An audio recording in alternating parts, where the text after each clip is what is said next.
السلام عليكم ورحمة الله وبركاته. قبجمتوتا داوتوتا كينيا من رواية فالاريا في انتليشي اناستاشيا هادوبنو ديفن انسان توچو في علاجرت اكمو بيكتن يرو إفرانوس اكا فيلافيوس تي قسطنطينوس كيس جراچا توريتي شمرن ببريدون هدون اچتي متا القبتني تورن اكاسوما إيسا اكملي جالتن فالاريان إيسان كيسا توكو تورتي دوغا دبچوف جالالي فيلافيوس تورتيسين عملي فالاريا يوكان فالاريان اما وني دفتيف سببني إيساس غوفون غايلا إفرانوسي في فاطمة جدو جرو هندي وان بدي جروف كاناف جچا سينا جاللا كان إرتي چالتي اكنما qalbiidhaan namni isa eeguuf jecha kana dabaluudhaaf jecha taatonni Vaalaariyaa fi intalli ishee Antaasiyaan dhufanii jiru. Vaalaariyaa fi intalli ishee Evraanus wajjin yeroo wal qunnaman maaltu ta'a? Kana xiinxalaa irraa keessatti kan isin himnu ta'a. Garuu kun mirkanaa'aa ta'uu danda'a. Kun cidha dhaabuu hin danda'u. Kana ilaalchisee akeekachiisa hedduun kanaan dura argineerra. Kun suuraaleen isin gara duubaatiin argitan kun suuraa tokko tokko kan miliqee baheedha. Suuraaleen kun suuraa Faaximaa fi Evraanus kanii fi dhaabbata keessaa kan gabbahe yoo ta'u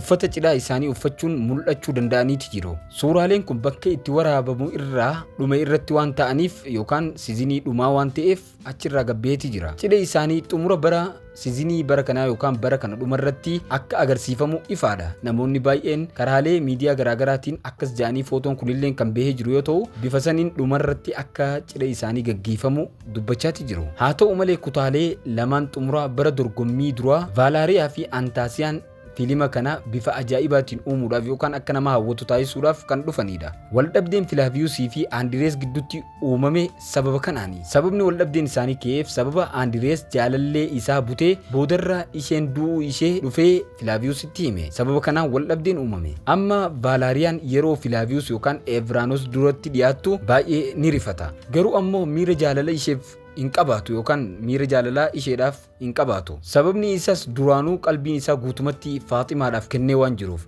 yookaan Faaximaa waan jaalatuufi. Ganaa ammaas Faaximaan isaaf guutumatti waan hunda jechuudha. Mucaa Antaasiyaa yoo ilaalle ishee arguun Filaaviyoos akka sochoosu yookaan miira akka kakaasu hin shakkisiisu. Daawwattoota keenya asitti carraa lamaatu jira. Tokkoffaa yeroo Andirees Vaalaariyaa butuu ulfa turte. Kanaaf mucaan kun jechuun dhugumatti kan Filaaviyoos jechuu ni danda'ame jechuudha. Carraan lammaffaa ammoo Vaalaariyaan boodarra Andirees bira turte. Kanaaf mucaan sunis kan Andirees ta'uu dandeessi. Garuu haala kamiinuu yoo ta'e deefneen intala kana Evraanus waliin wal qabsiisuuf jecha ni yaalti. Akkasumas haala lamaan keessatti Evraanus daa'ima kana ni fudhata akka fedhellee yoo ta'e. Intala Evraanus yoo taate walitti hidhaminsi miiraa gadi fagoon ni jiraata. Intala dhaloota isaa ta'uu baattus Evraanus guddifachaa ishee ni fudhata. Kunis sababni isaas haati daa'ima kana Vaalaariyaan waan ajjeefamtuufi. Ishee qofa osoo hin taane deefneelleen dhuma kutaa itti aanu kana keessatti du'a isiitii wal qunnamti jenneeti yaanna. Garuu Faaximaa yoo ilaalle